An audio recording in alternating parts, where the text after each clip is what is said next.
Aujourd'hui, il ne fait plus de doute que de nombreuses maladies et affections sont dues à des troubles de la circulation sanguine et à une faculté insuffisante de régénération corporelle. Citons par exemple l'infarctus du myocarde, les attaques d'apoplexie, la perte brutale de l'audition, les œdèmes, le mal de dos ou l'épuisement chronique.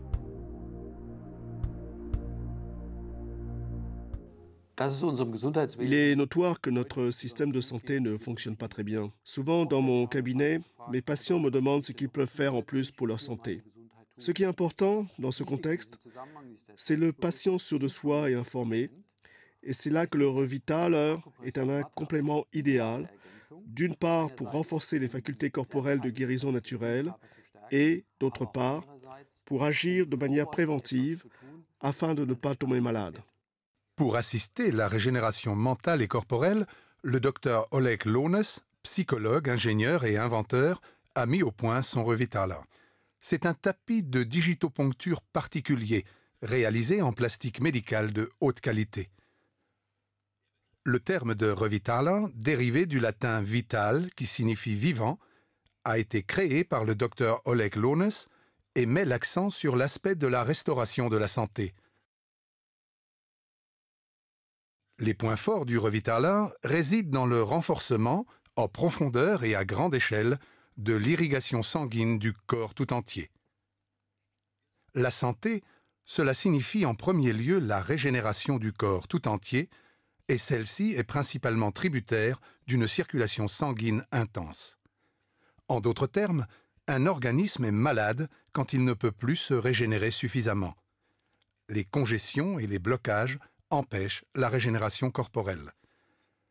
Un organisme bien irrigué est en mesure de s'alimenter suffisamment en nutriments et dans le même temps d'éliminer, avec l'aide de la circulation sanguine, les déchets du métabolisme.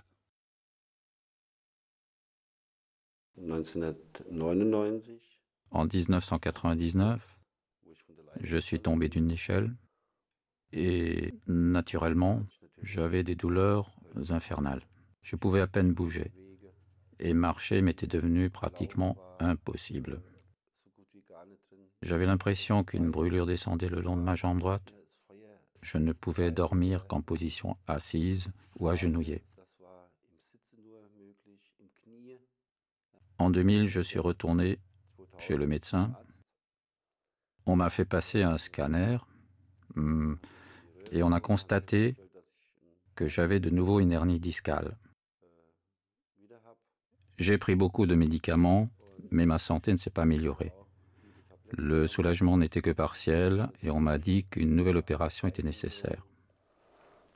Und war dann so weit, dass sie gesagt haben, ich müsste mich wieder operieren lassen. Ich habe also schon seit meiner Kindheit an. J'ai des problèmes de dos depuis mon enfance.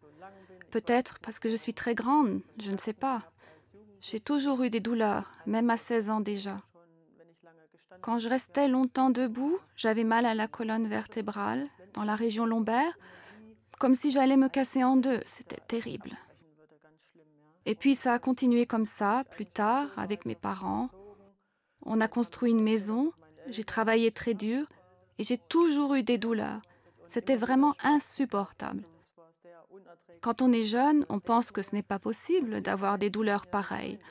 On est en bonne santé, on est jeune, on ne peut pas avoir de problème. Alors on m'a prescrit un corset que je devais porter tout le temps. C'était terrible, je ne pouvais pas marcher correctement. Je ne pouvais pas m'asseoir, ni rien faire de tout ce qu'on peut imaginer normalement.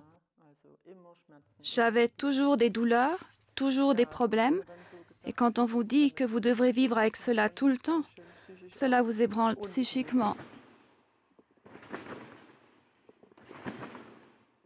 L'entraînement très dur me cause souvent des douleurs dans le dos et des contractures musculaires dans tout le corps. À l'époque, j'avais des acouphènes très forts qui me gênaient, surtout la nuit, quand je me réveillais ou avant de m'endormir. C'était vraiment un grand handicap pour moi, surtout dans mon métier de musicien. Cela m'a causé beaucoup de problèmes.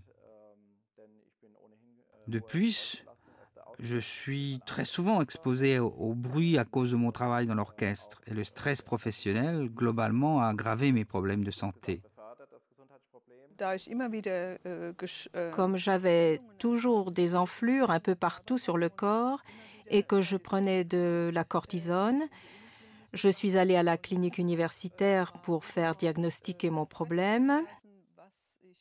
On m'a dit que j'avais une scoliose et que si je n'attaquais pas massivement le problème, c'est-à-dire en prenant de la cortisone, je finirais en chaise roulante.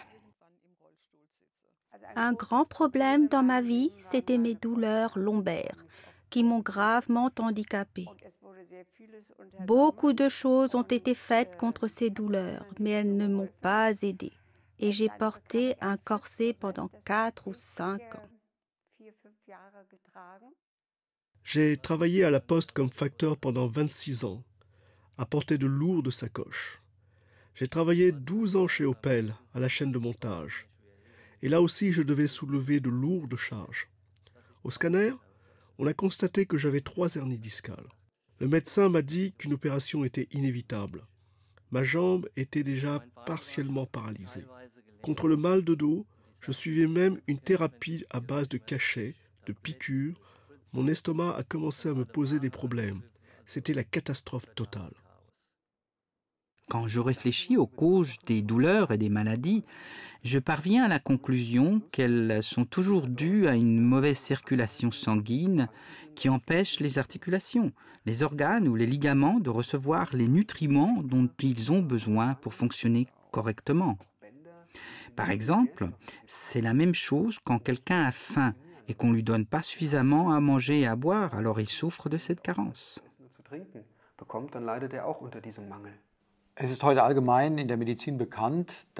La médecine admet généralement aujourd'hui que les maladies sont principalement dues à une mauvaise circulation sanguine, en particulier par la calcification des vaisseaux sanguins, une pathologie que l'on appelle artériosclérose.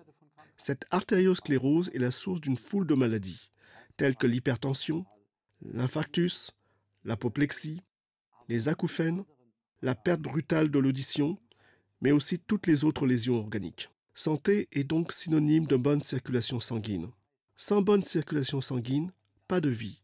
C'est-à-dire que toutes les cellules du corps, même les plus éloignées, doivent être alimentées en oxygène et en nutriments par le sang. Et il est possible d'influencer cette circulation sanguine, de la traiter, également avec l'acupuncture de la médecine chinoise traditionnelle ou avec la digitopuncture, en particulier avec le Revitalator.